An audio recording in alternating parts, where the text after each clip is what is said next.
Pues muchísimas gracias al director de la Universidad de Distancia por su invitación, gentil invitación, al Archivo de la Villa, al Ayuntamiento de la Villa de Teguise, por contar conmigo también para esta jornada y después del capítulo de agradecimientos, que nunca será lo suficientemente ponderado, pues me gustaría empezar con la conferencia sobre Massieu de Bettencourt y ustedes me van a permitir que yo la lea porque es que de memoria no me la sé.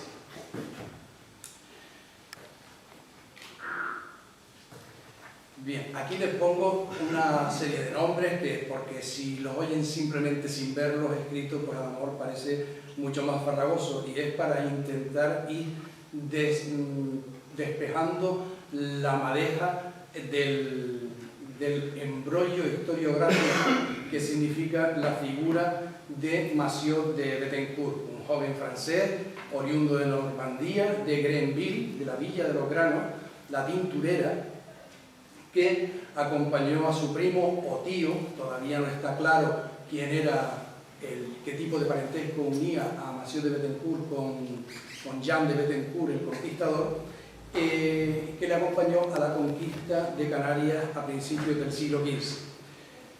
Massieu se va a hacer famoso precisamente justo después de que Jean de Bettencourt abandona las islas, y cuando él regresa a Normandía le deja a cargo del señorío como su lugarteniente y gobernador. Massieu, aquí él vino muy joven, contrajo matrimonio con la princesa Teguise, y la tradición dice que fue él quien fundó la villa con su nombre.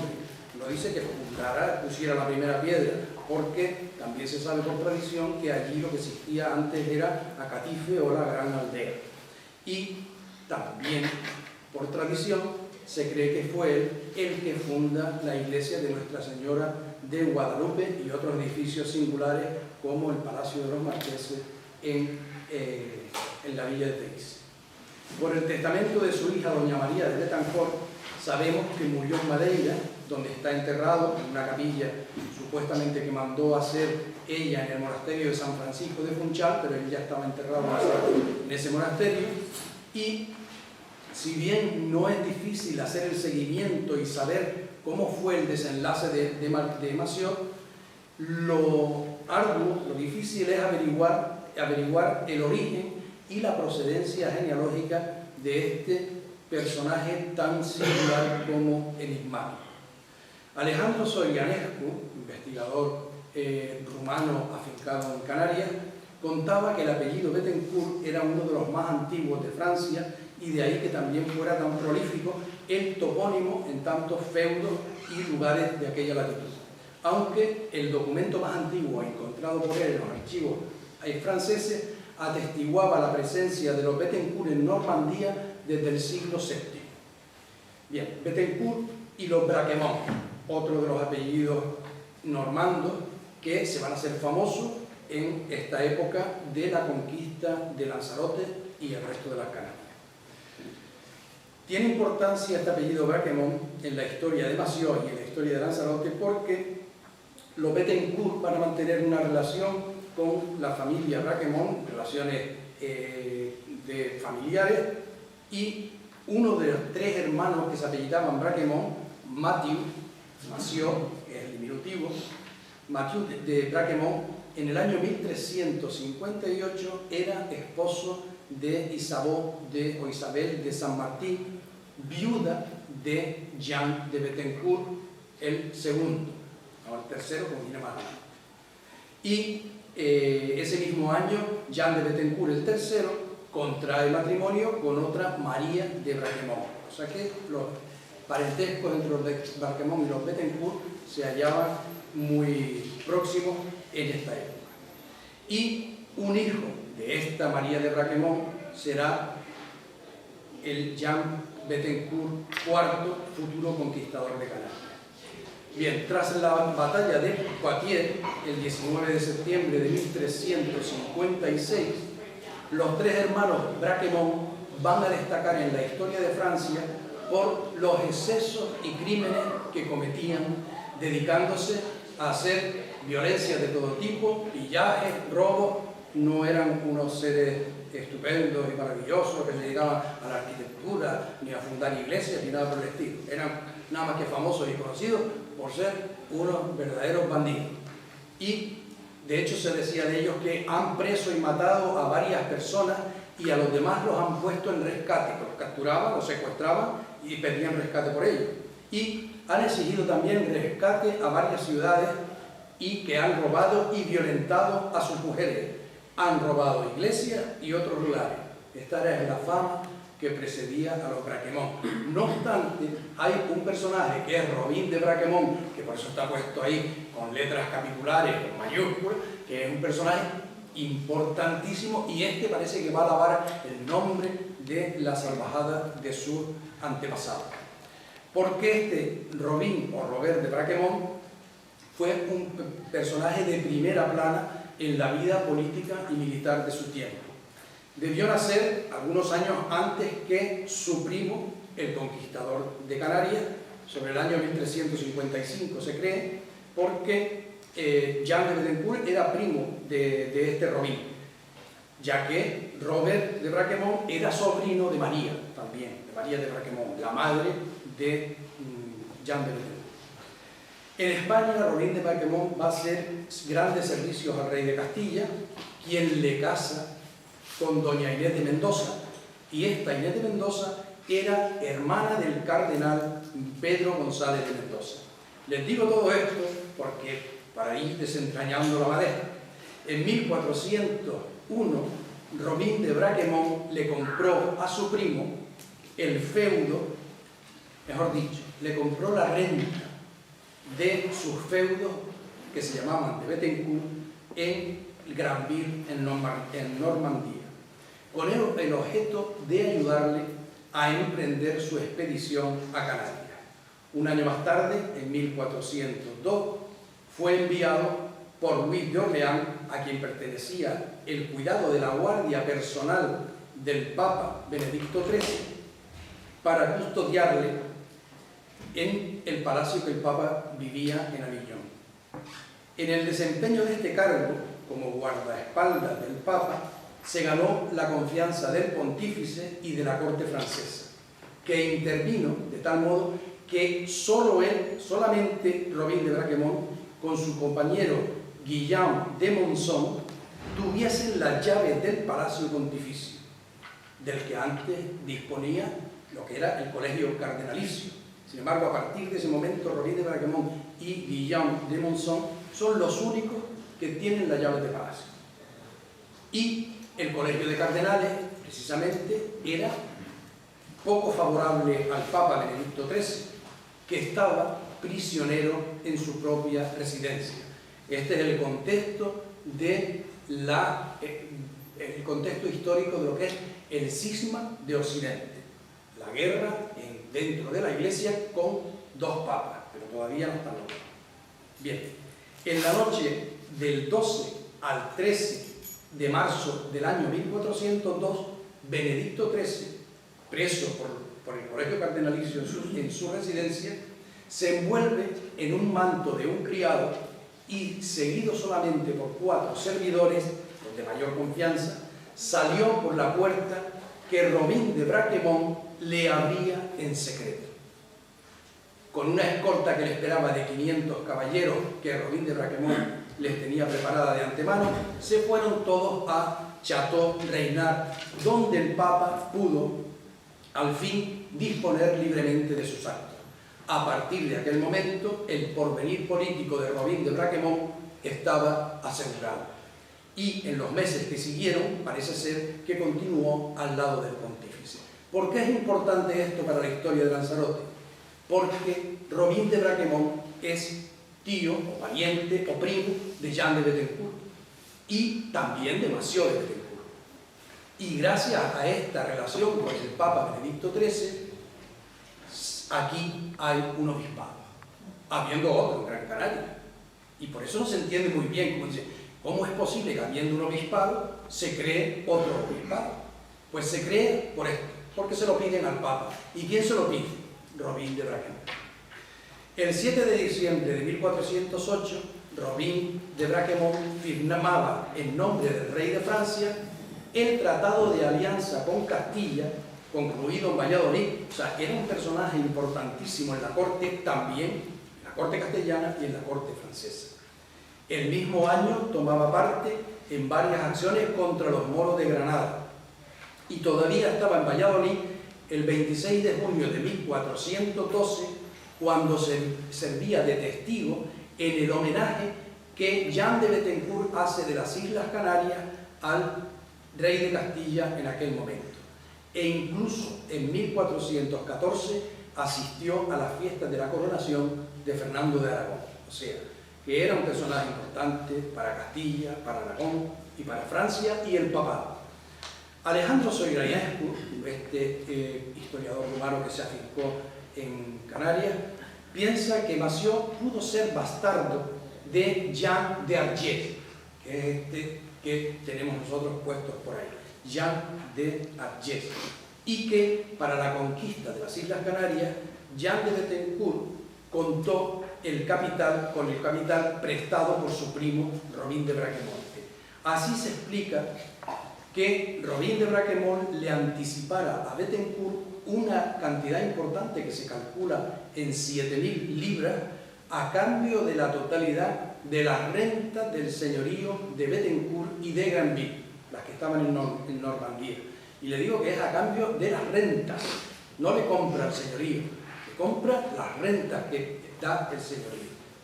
Dicha operación debió efectuarse en 2 tiempos.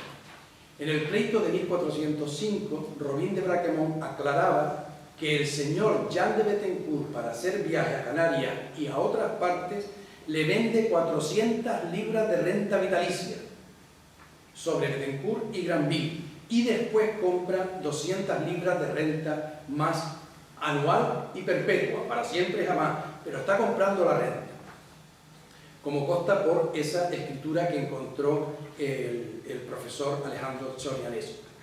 Después, como dichas rentas no valían 600 libras, estuvieron de acuerdo en que cogería los frutos y rentas que diera la tierra hasta lograr esa cantidad. Así que Robin de Braquemont era poseedor, por efecto de esa transacción, de una renta de 600 libras al año en Normandía. Se debe entender probablemente que Bethencourt había querido reservarse el señorío nominal durante su vida, pues así es lo que parece explicar este tipo de cesión, sin efecto de venta inmediata y de todo, sin embargo, sí de todos los ingresos que daba aquella propiedad. Pero además de la renta vitalicia, se debe entender que Robin de Braquemont actuó como si fuera verdadero propietario y señor de ambos feudos después de la muerte de Jean de Bethencourt. En efecto, resulta de otra escritura que Robin había adelantado a su primo las 7.000 libras en 2 ocasiones, y como la renta solía calcularse que eran un 10% del capital, este resulta corresponder bastante bien a la renta esa de las 600 libras que le decía.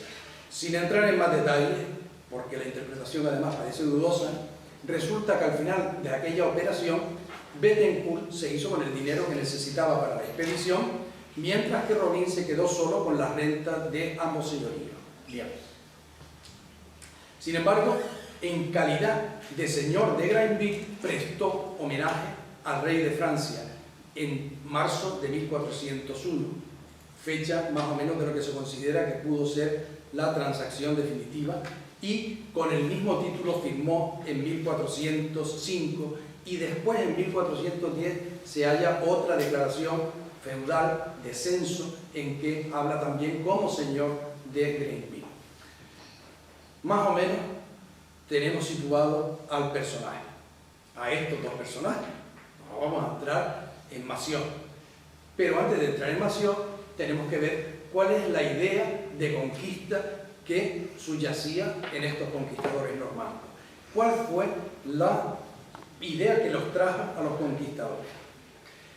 En principio no quiere decir que las razones de conseguir propiedades, prebendas, riqueza, dinero, fueran las que obligaron a Bethencourt, por ejemplo, a marcharse de Francia por los problemas económicos que tenía con su primo. Eso simplemente vemos que él los dejó solucionados de una forma que, o embrollado, según se quiere interpretar, pero lo dejó bastante no pensando que la complicación fuera para siempre, que pensaba desenrollarlo en cualquier momento. Él creía que tenía tiempo de hacerlo, porque no hay que perder de vista la psicología, ¿no? Tener en cuenta la psicología de estos personajes en el momento de que parten de su tierra con mucha o con pocas ganas de volver enriquecidos o de no volver. Eso hay que tenerlo en cuenta, porque la idea con la que ellos parten es la que a la vuelta serán o más fuertes o bastante más ricos, o podrán así conseguir arreglar con más facilidad todos los problemas que dejaron embrollados al marcharse. Pero ¿qué fue lo que trajo a las islas a los normandos? ¿Qué buscaban aquellos viajeros? La tierra era pobre, miserable el modo de vida de sus primitivos habitantes, sobre todo no miserable para nuestro concepto actual, pero sí era miserable para una persona de la baja edad media. No eran las chozas ni las cabras lo que podía interesar a estos aventureros, guerreros aventureros, como tampoco a los mercaderes, parece que tampoco les interesaba eso. Los unos como los otros buscaban más bien, se ha pensado, el ganado humano, entre comillas. Los esclavos, que aquí se conseguían más fácilmente en medio de poblaciones inermes que solo se defendían con piedras y palos. Y tanto más que los esclavos se venían a buscar la horchilla. La horchilla, ¿por qué? Por aquellos siglos del medievo era casi el único producto empleado en telares y fábricas de tejido para obtener paños y telas encarnadas. El múrex y la horchilla. Solamente de ahí se podía conseguir ese color. Este líquen justificaba de por sí las penas y los riesgos del viaje, y es probable que por ella viniera Bethencourt a las islas, porque no hay que olvidar que a Granville, la ciudad de donde él venía, el pueblo, la villa, le apellidaban Granville la Tintorera, ¿no? Y en efecto, si la expedición de Bethencourt se distingue en algo de las muchas que les precedieron, y si se puede decir que abre una era nueva en la historia de los grandes viajes, es sobre todo por su actitud de colonizador. Los que antes habían frecuentado las islas, e incluso muchos de los que vinieron después, solo hacían alguna entrada para coger esclavos y se marchaban. Desde el primer desembarco en Lanzarote es evidente que Bethencourt quiere otra cosa. Un acuerdo, llegar, además los indígenas lo comprenden también, ese cambio de actitud de este normando, y rápidamente llegan a un acuerdo con el conquistador, gracias al cual los franceses pueden fijarse definitivamente aquí. Lo que él quiere es una convivencia que permita una explotación en común, o una explotación de ellos por su parte, o un acuerdo entre las partes interesadas. Él les va a prometer defensa frente a los que quieren hacer razzias, a los que quieren llevárselos como esclavos, y a su vez va a decir que se queda para sacar la horchilla y todos los demás productos que puedan ser beneficiosos en un supuesto mercado internacional que no sabemos cómo podría interpretarlo Bethencourt en ese momento. Pero sí es verdad que allí donde no hay acuerdo hay que imponerlo por la fuerza. Esa es la mentalidad del normando, y que mientras se establece la paz deseada no va a desaprovechar el capital que representan los prisioneros, que automáticamente se van a convertir en esclavos. Esto es algo que después va a repetir Massieu durante mucho tiempo, ya no con los habitantes de Lanzarote, solo con los que les son rebeldes, sino que lo hará con los del resto de las islas, porque Massieu sí que va a ir haciendo expediciones por las demás islas, esclavizando a canarios para llevárselos a vender en los mercados de esclavos de la península. Pero estos son episodios de guerra y, por decirlo así, la utilización de esos desperdicios de la paz. El verdadero objeto de la conquista no fue hacer esclavos, fue una consecuencia de no conseguir la paz de entrada. Bien, esto me parece que es una defensa de la presencia de Bethencourt o de la actitud de Bethencourt, es simplemente la explicación que Sioreanescu nos da después de mucho estudiar cómo pudo ser ese primer contacto del que existe tan poca documentación. Hay que tener en cuenta, además, que las estancias conocidas de Bethencourt en España, tanto en 1403 como en el 12, coinciden también con la de Robin de Braquemont en Castilla, y que, a pesar de todas estas, situaciones que se daban de Bethencourt haciendo esclavos en contra de lo que en principio es para lo que viene, Robin de Braquemont estaba en disposición de disculparlo ante la corte. Y no se jugaba el prestigio que tenía ni uno ni otro, tanto el caballero normando que se quedó aquí como el otro caballero normando que estaba en Castilla. Bien, las crónicas españolas se hacen eco, por ejemplo, de esta circunstancia al afirmar que fue Robin de Braquemont quien solicitó de la reina Catalina, tutora de su hijo menor Juan II, el señorío de Canarias, y que lo pide para su primo, y al serle otorgado se supone que aquel favor se lo cede a su primo, cuyo derecho a las islas no tendría otro origen sino esa solicitud que le hace Robin de Braquemont. Bien, de cualquier modo la expedición de Bethencourt no vino lanzada al azar sobre las olas del océano, sino que estaba bien preparada, por lo menos desde el punto de vista logístico, que hoy llamaríamos los apoyos oficiales de la Corona de Castilla. También sabemos que una bula papal autorizaba a Bethencourt, Benedicto XIII, a tener en su compañía a un clérigo a quien otorgaba ciertos privilegios apropiados a la misión de evangelización que se le confiaba en aquella conquista. Este clérigo es Juan de Verrier, capellán de Bethencourt, que venía con otros familiares que son los orígenes del apellido Verrier en las Islas Canarias, y este ya sería el autor de la crónica de la conquista de Canarias, del Canarien. Y su personalidad es bastante conocida, no solo por la relación de dicha crónica, sino también por haber llegado a ser uno de los primeros obispos de Canarias, ¿no? Y llegamos a Massieu como lugarteniente de su primo. Pasan muchísimas cosas, Jean de Bethencourt se marcha, y para explotar estas lejanas posesiones de Canarias, el barón normando deja en ellas a varios de sus deudos familiares, a Guillén de Bethencourt, al que dejó por su lugarteniente en Lanzarote en 1403, y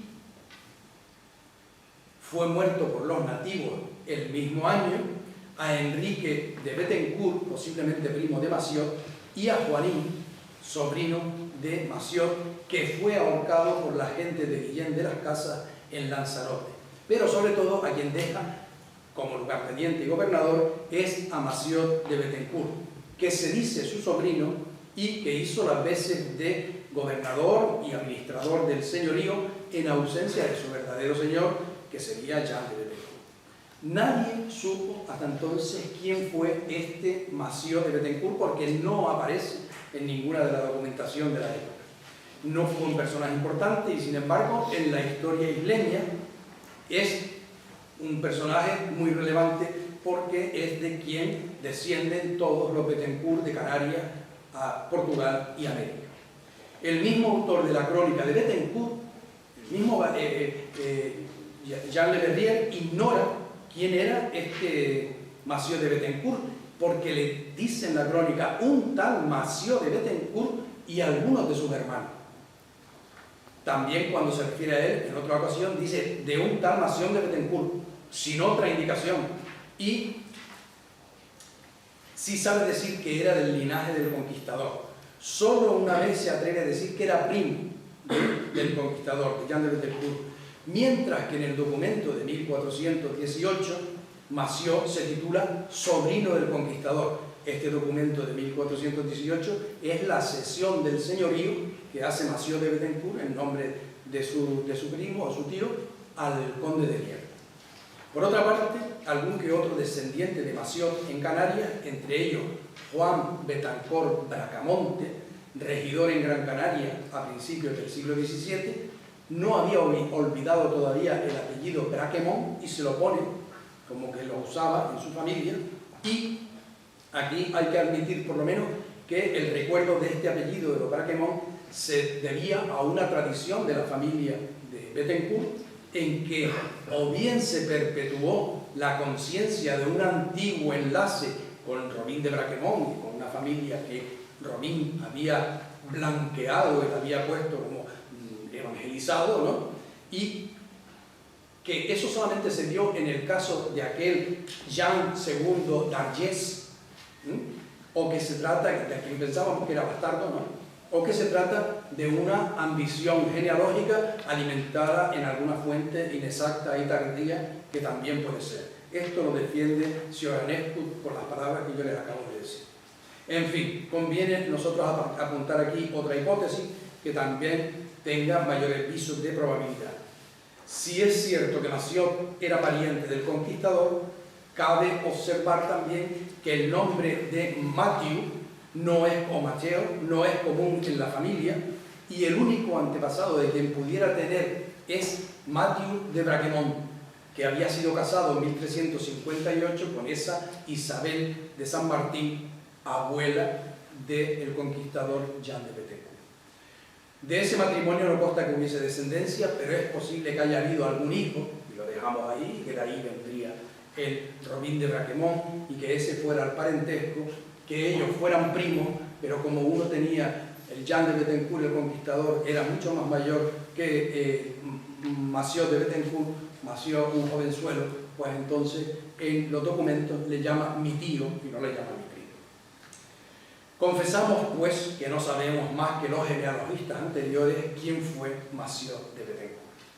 El único documento en el que se pueden fundar hipótesis es el instrumento de donación del año 1418, como les dije antes, en que él se dice sobrino del conquistador. Pero también hay que tener en cuenta una cosa, y es que el término sobrino se puede interpretar lata sensu, eso quiere decir, como ocurre a menudo en documentos antiguos, pues cualquier tipo de parentesco, ¿no? El mismo nombre de Massieu, diminutivo de Mateo, Juan, no consta tampoco en ningún documento francés, ni los documentos antiguos se le llama Massieu en ningún sitio, aparte de la crónica de la conquista de Canarien y una carta de Juan V, lo cual no debe extrañar si se piensa que Massieu pasó toda su vida fuera de Francia, o sea que allí no dejó constancia documental. Si se vino joven aquí es donde va a generar toda la documentación, como muy bien saben los expertos en documentación y archivística. A partir del regreso del conquistador a Normandía, Massieu fue quien debió asegurar las relaciones entre el señor y su feudo, enviándole en determinadas épocas los productos que daban las islas. Y para una de aquellas expediciones periódicas se estaban preparando, sin duda, dos naves que habían sido previstas en el año 1418. La inestabilidad de la situación política en Francia hacía que cualquier proyecto o empresa en breve espacio de tiempo pasara por los cambios más contradictorios. Piensen ustedes que esta zona, Francia, se encontraba en plena guerra de los 100 años con Inglaterra. Lo que ocurría con todo pasó también con el feudo de Bethencourt, y el 17 de octubre de 1418, en el castillo de Grenville, se firmaba un poder auténtico para su deudo. Jean de Bethencourt lo firma en Normandía para Massieu de Bethencourt y se lo envía a Sevilla para que éste pudiese disponer de las islas, empeñándolas, vendiéndolas, tomando la decisión que mejor le pareciera, con la condición de conservar para sí el señorío de Canarias, por lo menos nominalmente, se dice, el poder. Desconocemos, pues, quiénes fueron los ascendentes de Massieu. ni por tanto su relación de familia con el primer señor de Canarias, pero tampoco puede dudarse de que tal parentesco existiera, y que Massieu pertenecía a alguna de las familias que disfrutaron los feudos de su nombre en la Francia medieval. También es indudable que Massieu disfrutó del señorío de Canarias y el señorío sobre Lanzarote desde el año 1418 hasta 1448, fecha en que lo traspasó al infante portugués Don Enrique. Y pasamos a Teguise, la iglesia y el matrimonio de Massieu. La tradición hace a Massieu fundador de la villa de Teguise, probablemente en el mismo año de su matrimonio con la hija del antiguo rey indígena Luis Guadarfía. Ya les dije antes que no es la fundación, no debe entenderse como de la primera piedra, sino del cambio denominativo del nombre, ¿no? La afirmación de Noroña, uno de los genealogistas más portugueses de mayor fama y prestigio en esta época, que dice que Massieu se había casado en Francia, no parece que fuera probable, ya que cuando vino a las islas, lo hemos dicho varias veces, debía de ser muy joven. A su mujer se refiere, sin embargo, un testigo de la información de Cabildo que declara que cuando Guillén de las Casas tuvo preso a Massieu de Bethencourt en el Hierro, tuvo también a su mujer con maña con ciertos portugueses que eran venidos que el dicho Massieu huyese de la prisión y él y su mujer se fueron a Portugal. Bueno, estaban detenidos en Guillén de las Casas, los detiene a Massieu y a su mujer, se los lleva a la isla del Hierro, y en el Hierro 2 carabelas portuguesas vienen y se lo sacan de la prisión y se van a Portugal. Después de Portugal él se va o vuelve a Sevilla y consigue hablar con el rey de Castilla, que lo manda otra vez aquí como lugarteniente, ¿no? Bien, de su matrimonio dejó una sola hija legítima, parece ser que 2, pero bueno, nosotros ponemos lo que nos dicen los historiadores que han trabajado este tema anteriormente, ¿no? Y dicen que era doña María de Bethencourt, a la que llevó consigo a Madeira cuando huyó de las Canarias al vender la isla al Enrique el Navegante. Esto es lo que dice la historiografía tradicional sobre Massieu. Manuel Lobo, sin embargo, afirma que la alianza matrimonial entre Massieu y la princesa Teguise se revistió de un carácter simbólico que hacía posible el entendimiento, y esto es fácil de comprender, entre los dos grupos humanos que representaban ambos, o representantes de las culturas presentes en las islas, puesto que cada conjunto social tenía su representante en esta unión. Teguise era la reina indígena que se casa con Massieu de Bethencourt, el conquistador normando.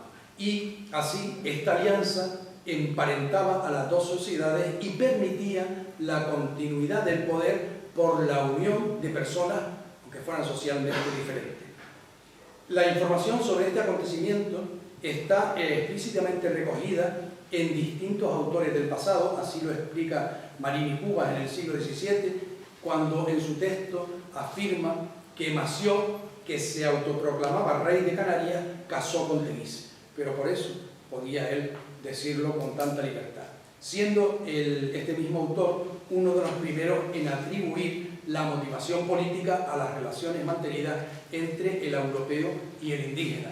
Y estamos hablando de Marini Cubas, que es un autor ya que se plantea el por qué suceden las cosas y no simplemente las cuenta, ¿no? El polígrafo Viera y Clavijo, mediante un romance, idealiza la unión al hablar de las seducciones naturales de Teguise, que no se sabe de dónde sacó, ¿no?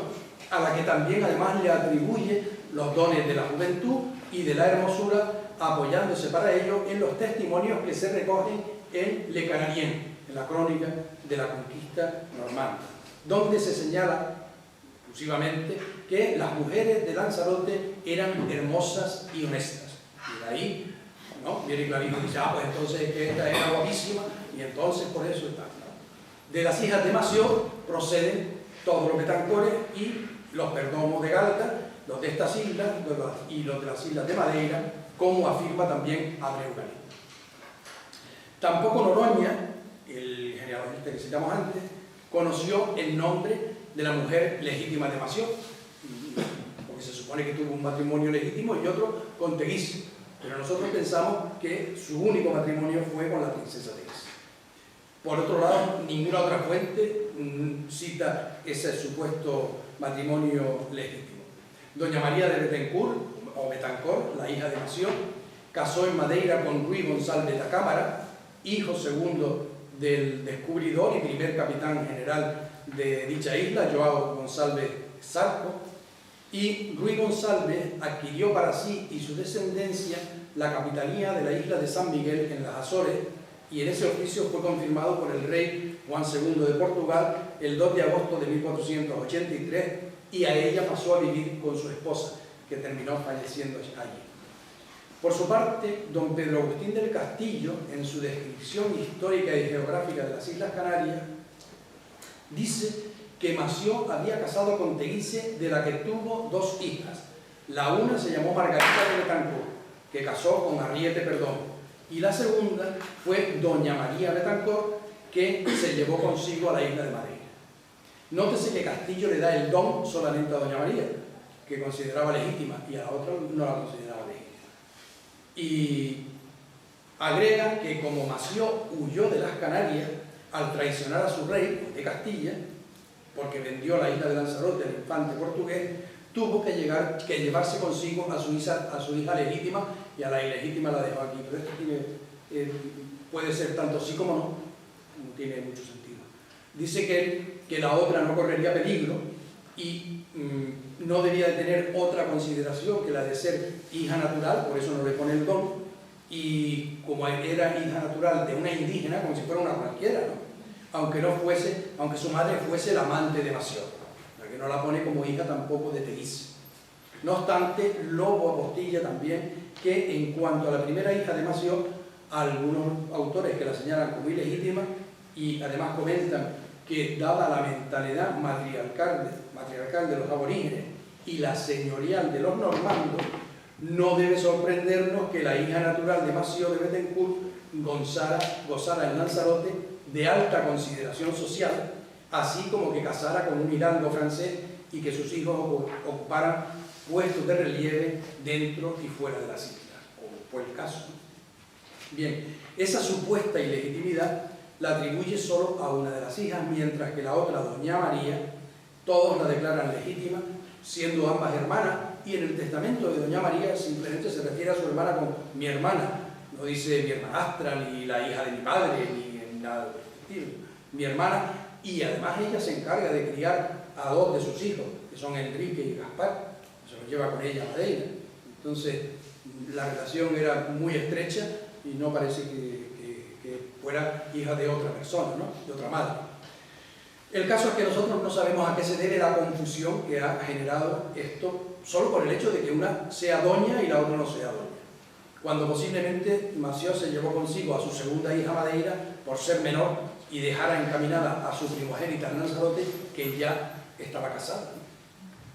Las confesiones de doña María en su última voluntad, otorgada en forma de testamento en la ciudad de Funchal, en Madeira, y un codicido después en San Miguel, en Azores, disipan los argumentos, porque en ningún momento se hace distingo hacia la hermana. Al contrario, ella recibe y protege a sus hijos, a quienes lleva consigo a la isla de Portugal, a las islas de Madeira en Portugal, a la par que uno de ellos lo nombra su heredero universal, es su sobrino, hijo de su hermana, y lo nombra heredero universal porque ella no tuvo, doña María, no tuvo hijos de su matrimonio con el hidalgo portugués. Y este heredero universal fue Gaspar de Betancourt, uno de los hijos de Arriete Perdomo y de su hermana Inés Margarita, hija también de la princesa Teguise. Inés Margarita, Leonor, Constanza y María, que aparece con todos sus nombres. Por tanto, se puede afirmar que de la unión de Mació de Betancourt y Teguise nacieron dos hijas de un único matrimonio. Esto lo defiende también Manuel Lobo. Y no de dos relaciones, una ilegítima y otra legítima. Tanto Margarita como María eran hijas de Teguise, pues así lo asegura esta última, frente a lo que algunos autores han señalado diciendo que María era hija de un posterior matrimonio de Mació. probablemente celebrado en Sevilla y de cuya coronación de Santa María Massieu fue también caballero 24. ¿no? El que las dos hijas vivieran separadas, una con el padre y otra con la madre, puede deberse también a los problemas políticos en que Massieu se vio envuelto debido a sus ambiciones personales. En virtud del poder que ya citamos anteriormente, que Massieu otorgó en Sevilla el 15 de noviembre de 1418, una escritura pública por la cual y en nombre del conquistador reconoció haber hecho donación a don Enrique de Guzmán, conde de Niebla, del señorío y posesión de las 7 islas de Canarias, ganadas y por ganar con todos sus derechos y sin posibilidad de revocación, y por medio de la misma escritura el conde de Niebla confirmó al dicho Massieu como tenedor y gobernador de las islas en su nombre.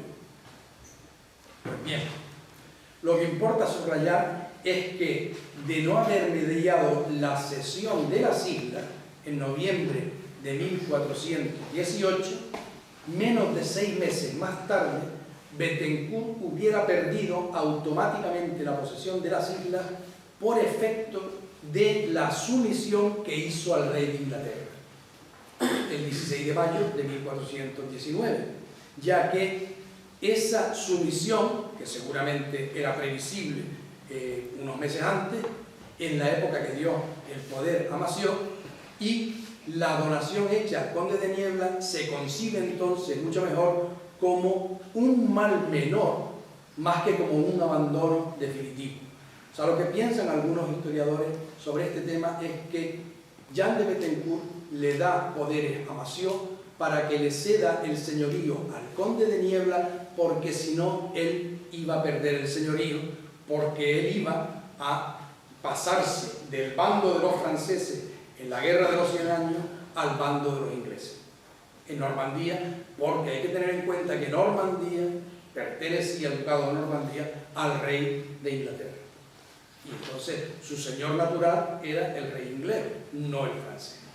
Entonces, ese es el lío por el que se va a suscitar lo que se considera que es una cesión total para después recuperarla pasado el tiempo y una vez que hubiesen acabado los pleitos entre el rey de Inglaterra y el rey de Francia. Bien, en efecto, parece que de haber sido la intención de desprenderse definitivamente del señorío de Canarias, ¿por qué tenía que recalárselo al conde de Niebla? Parece que no tiene sentido. Y es verdad que hay una larga serie de historiadores que hablan de venta del señorío, pero la escritura firmada por Massieu, que se conserva actualmente, aunque no en su original, sino en copia, no estipula ningún contravalor, sino que habla claramente de donación que se hace por ser el conde noble y de sangre de real. De hecho, el conde de Niebla de esta época era nieto de los reyes de Castilla, y que por esa cualidad que él tiene de ser noble y de sangre real, era capaz de continuar la empresa de conquista, persiguiendo, decía, la intención según que el dicho Mosén Joan de Bethencourt lo tenía y tiene comenzado, y también por las buenas obras y méritos que vos le hiciste, pero eso sale en todos los documentos. También es preciso añadir aquí que nuestro edificio hipotético está en contradicción con toda una larga tradición histórica que se remonta una vez más a las crónicas de Álvaro García de Santa María, y según la cual Massieu abandonó sus derechos por la fuerza y contra su voluntad, como consecuencia de la intervención real y por sus desavenencias con el obispo Fraimendo, de su mala conducta en el gobierno de las islas. Todos conocemos la tradición de que era un salvaje, de que era mala persona, de que esclavizaba a los canarios, de que los vendía, porque esa es la tradición que ha llegado hasta la actualidad. Sin embargo, esta versión que complica las cosas incluso con la intervención de Pedro Barba de Campos, a quien hace sucesor de Bethencourt en el señorío de las islas, algunos historiadores, pues ha sido duramente combatida por los historiadores modernos. Si la admitimos, a pesar de haberse demostrado que Fraimendo nunca tuvo la oportunidad de reñir con Massieu porque nunca vino a Canarias, son otros obispos los que van a reñir con Massieu, ¿no? Y queda sin explicar además que Massieu pudiera disponer jurídicamente de las islas sin la autorización de su dueño legítimo, que era Jean de Bettencourt, o que éste admitiera que sus islas podían perderse por la mala gestión de su administrador. Son cosas absurdas, ¿no? Y que el beneficiario de aquella cesión fuera además el conde de Niebla. ¿Por qué? ¿Qué pintaba el conde de Niebla en todo esto?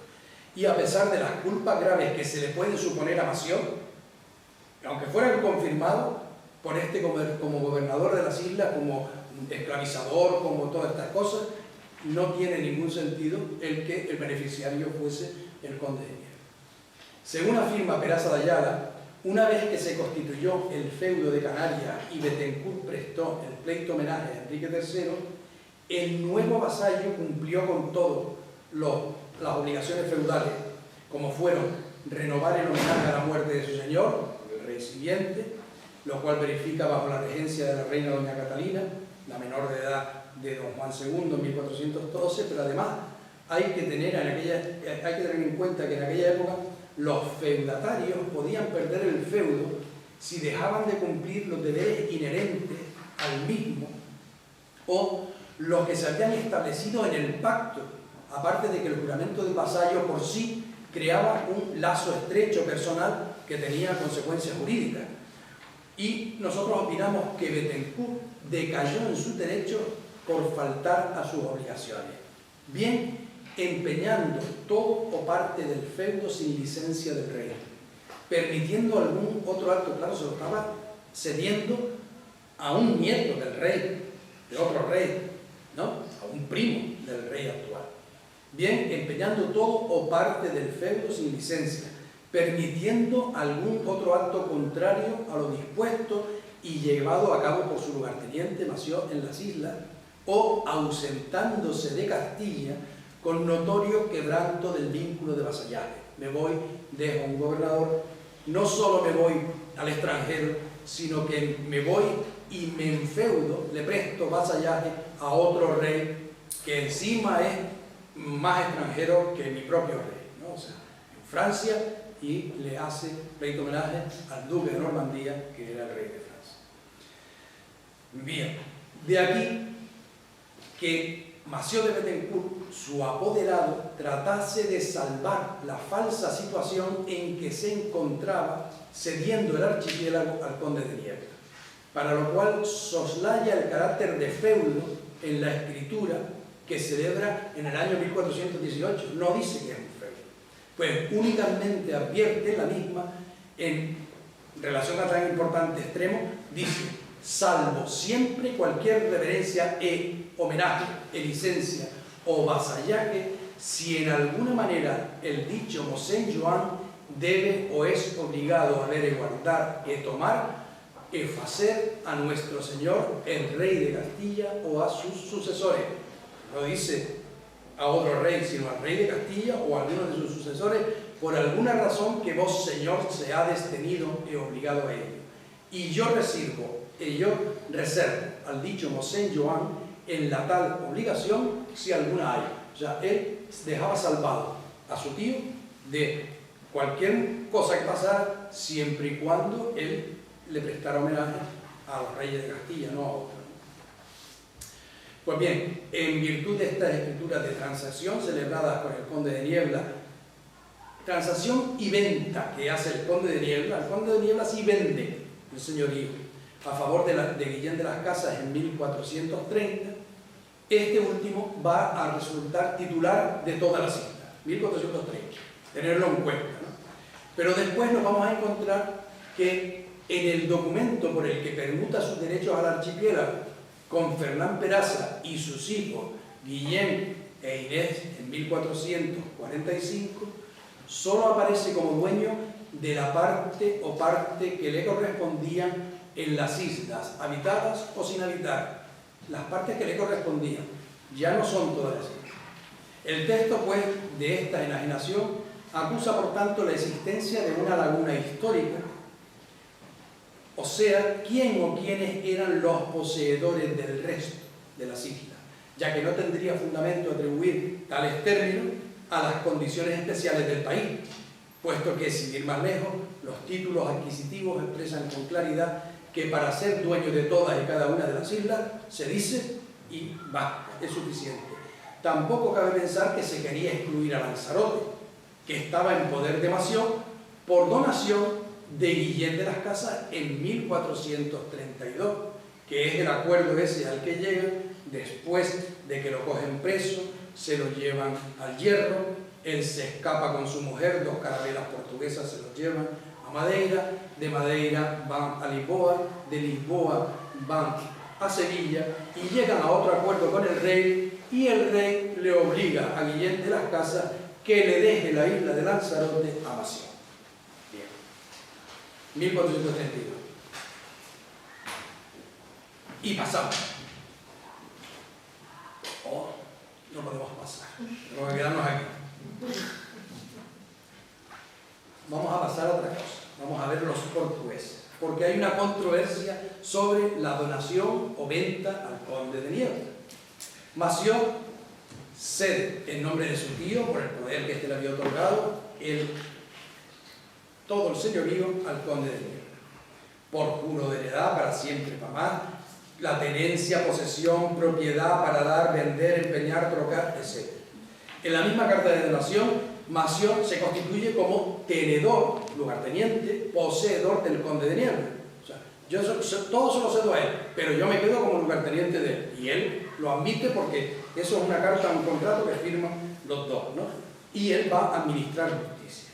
Y además dejaba estipulado que si alguien pusiese en duda esta donación y quisiese cambiar lo escrito en la carta de donación, incluso si fuese el propio Bethencourt, debía pagarle al conde de Niebla 30.000 doblas de oro como multa, como castigo, en justa compensación por poner en duda el documento. La carta se firmó en noviembre en 1418, quedando Massieu como tenedor, capitán, gobernador del conde de Niebla, hasta que yo en adelante provea, decía el conde de Niebla. El conde incluyó en aquel momento tanto el agradecimiento como las quejas que le habían hecho llegar los vecinos de Lanzarote. Por lo tanto, los vecinos no se quejaban del mal gobierno de Massieu, sino de otra cosa. ¿Por qué? Porque decía que estaba informado de que en los tiempos pasados hasta aquí habían sufrido muchas angustias y trabajos, así por los temporales del cielo como por guerras y persecuciones de algunas personas de quien habían sido perseguidos y atribulados indebidamente, y por sustentarlos y relevarles de algunos tributos que tenían, impuestos, y porque en su petición le habían enviado a decir que eran muy gravosas y que pudiese a mi merced de los atemplar. Y el conde, con la intención de beneficiar a los vecinos y de ayudarles a progresar, con la idea de que la comunidad, la colonia, aumentase, les hizo merced de darles por privilegio que todos los vecinos y naturales de la isla de Lanzarote, que a partir de aquel momento estuviesen avecindados y fueran bien agricultores o bien ganaderos, que quedasen exentos de pagarle a él, ni a cualquiera de sus sucesores, ningún tributo, ni otro tipo de impuesto que procediese de las labores del campo, ni de la crianza del ganado, excepto el quinto de cada cosa que obtuviesen de la labranza y la ganadería. El quinto, nada más. Lo cual hacía como reconocimiento de señorío y con la intención de que ese quinto que se recaudaba se emplease para ayudar a la conquista de las otras islas que pensaba realizar. Bien, el conde se reservó aminorar el gravamen cuando lo considerase oportuno, y el propio Massieu, como gobernador y lugarteniente de él, animado por los habitantes de Lanzarote, le va a solicitar que aquel concediese un código de gobierno, de administración y de justicia para la isla que fuera más benevolente para los colonos que el inmune que tenían de los conquistadores normandos. El propio Massieu, dice las escrituras, que es el que le dice al conde de Niebla, dele a los vecinos de Lanzarote el fuero de Niebla, que es un fuero castellano, que no es de señorío, sino de realengo, con lo cual los vecinos tienen muchísimos más derechos que en los señoriales, y para quitar la justicia que se estaba impartiendo, que era la justicia normanda. O sea, el propio señor Normando es el que le dice al nuevo señor que le otorgue el fuero de niebla. Y por ello se le otorga en documento que se otorga a los isleños, y se dice el fuero a que es poblada la mirilla de niebla, que es el fuero toledano que hicieron los reyes godos con la limitación y declaración puesta en la ley del ordenamiento que el muy noble rey don Alfonso, mi bisabuelo, hizo en las Cortes de Alcalá de Henares. Pues bien, para facilitar el gobierno y la colonización de Lanzarote, Mació volvió a insistir sobre el conde de Niebla el 18 de marzo de 1426, y entonces este le concede a los vecinos de las islas que ya no solo pagasen el quinto sobre los productos que portasen de la tierra, y no sobre lo que se produjera en ella. Solo se pagaba sobre la exportación y no sobre la producción. Esto es otro avance que consigue también Mació de Bethencourt durante su gobierno. No sé si lo expliqué bien. Se pagaba el quinto de toda la producción, tanto ganadera como agrícola, y a partir de este momento Mació le pide al conde que no cobre sobre la producción, sino sobre la exportación, sobre lo que se exporta, no sobre lo que se exporta. Y también del ganado guaní. Les otorga, como sabían que existía un gran número de ganado salvaje o sin marcar, que se llamaba ganado guaní, es por lo que entonces, Mació le había contado al conde esto, se temía que se le pudiese otorgar ese ganado salvaje a alguna persona, y entonces el conde de Niebla se lo da al pueblo, a todos los vecinos. Todo el ganado salvaje pertenecía a los vecinos, excepto el ganado de la dehesa de Jandía, que ya se lo había dado directamente a Mació de Bethencourt, y por eso los señores de las islas lo van a mantener hasta que acaban los señoríos. ¿Qué más?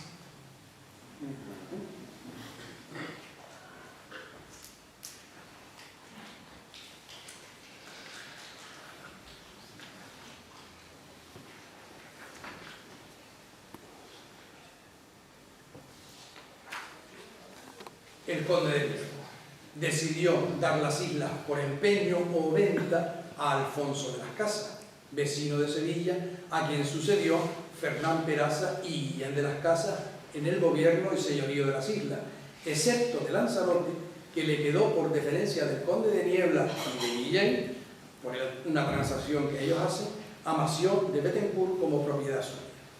Desde el año 1432, Mació figuraba de nuevo como señor de las islas, al menos de la isla de Lanzarote, disfrutando dicho señorío desde esa última fecha hasta el año 1448, momento en que realizó el traspaso del señorío a los portugueses. De la venta de la isla, se supone, siempre se habla de la venta de la isla de Lanzarote a los portugueses.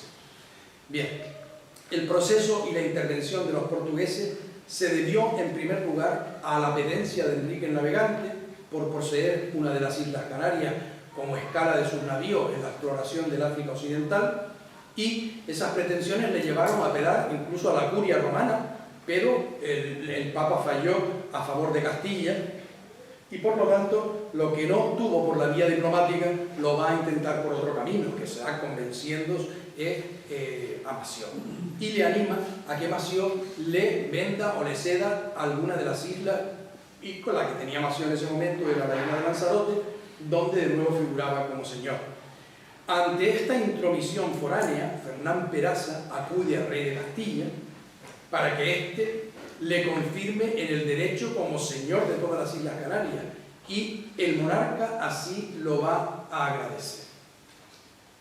Lo acepta, perdón, así lo reconoce, y con esta garantía Peraza se presenta en Lanzarote, invade la isla, se apodera de Mació, de la esposa y su esposa Teguise, a quienes se lleva, como les dije antes, prisioneros a la isla del Hierro, junto con sus hijas y principales apoyos. En este nuevo gobierno de la isla, Mació va a querer congraciarse con los vecinos de Lanzarote, y una prueba de ello es que en el año 47, cuando él regresa, en el 47 firma un privilegio, otorga un privilegio firmado en pergamino de cuero, en el que se intitula Señor de la isla, confirmándole a los isleños los privilegios, franquezas, libertades que les había otorgado el conde de Niebla. Y además, en ese momento ya él, como señor de la isla, les hace merced, les otorga las penas de cámara para que se utilizaran en la reparación de las maretas de las dos mares de Famagüí, o Famagüí, que debían ser las maretas que nosotros conocemos hoy a lo mejor como las mares, aprovechando la ocasión además para eximir en ese momento del pago del quinto de todos los productos que saliesen para las otras islas del archipiélago. O sea que Massieu nuevamente ya les quita todos los impuestos. Por lo tanto, fue Massieu de Bettencourt quien liberó por fin a los vecinos de Lanzarote de ese impuesto históricamente tan denostado del quinto. Y ese privilegio lo otorgó Massieu en su propia casa ante el escribano Joan Ruiz Muneta, y el jueves 8 de junio de 1447 delante de los testigos Joan de Motrico y Mateo González, marinero, y Joan García, su criado. Claro, es un documento extraño, porque es el documento que los exime del pago de impuestos solo a los vecinos de Lanzarote, un año antes de que Massieu le cediera a los portugueses, al rey de Portugal, a Enrique el Navegante, los derechos sobre la isla de Lanzarote. Este proceso, dicen unos, que se hizo a través de un empeño o venta al infante don Enrique de Portugal por 20.000 reales portugueses. Sin embargo, Massieu dejó bien claro que no le vendía la isla, sino que únicamente le traspasaba, y volvemos al primer documento del que hablamos aquí, le traspasaba la renta de la isla por 20.000 reales anuales.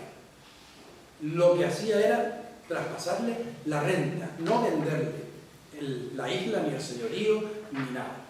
Bien, era el estilo normando de traspaso, algo que en Castilla esto no se utilizaba en esta época. Por lo visto no debía de ser muy corriente, porque casi todos los historiadores han interpretado estas sesiones, tanto la que le hace Jean de Bettencourt a Robin de Braquemonte como una venta, como la que le hace Massieu al rey de Portugal como una venta.